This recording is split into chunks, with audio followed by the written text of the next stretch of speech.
Вітаю! Тема заняття «Небезпека природних явищ». Але спочатку привітаємося.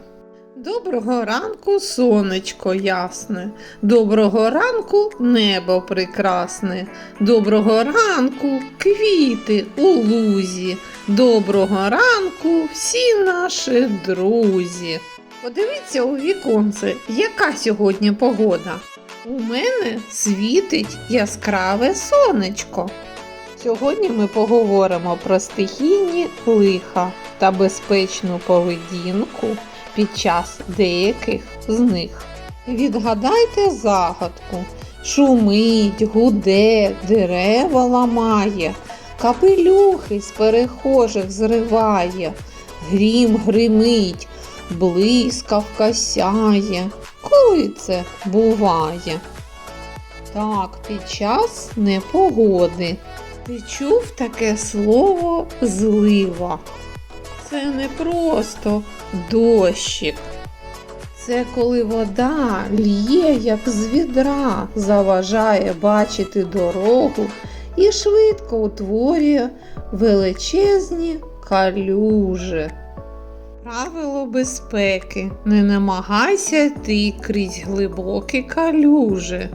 Краще перечекати в приміщенні. Гроза – це що? Це коли на небі стикаються великі темні хмари. З'являється яскрава електрична іскра, блискавка. А за нею гучний гуркіт, грім. Грім – це просто звук, його боятися не треба, а от блискавка може бути небезпечною. Правила безпеки. Можна ховатися під високими деревами.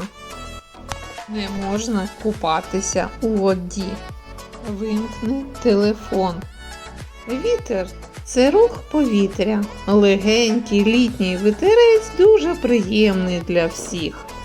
Але коли він робиться сильніший та стає сердитий, тоді це може бути небезпечно. Сильний вітер має назву буря. А коли вітер ще сильніший, то має назву ураган. Це дуже сильний рух повітря. Правило безпеки. Не підходь до вікон. Тримайся якомога далі від білбордів, старих дерев, ліній електропередач. Найбезпечніше місце всередині міцного будинку. Запам'ятай головне правило – не панікувати та слухати дорослих. Зараз я пропоную зробити аплікацію «Гроза». Для роботи приготуй кольоровий папір, альбом, ножиці, клей та олівець. На темному папірі я намалювала молнію та ножицями її вирізала. Подрібнений папір приклеїмо до білого аркуша.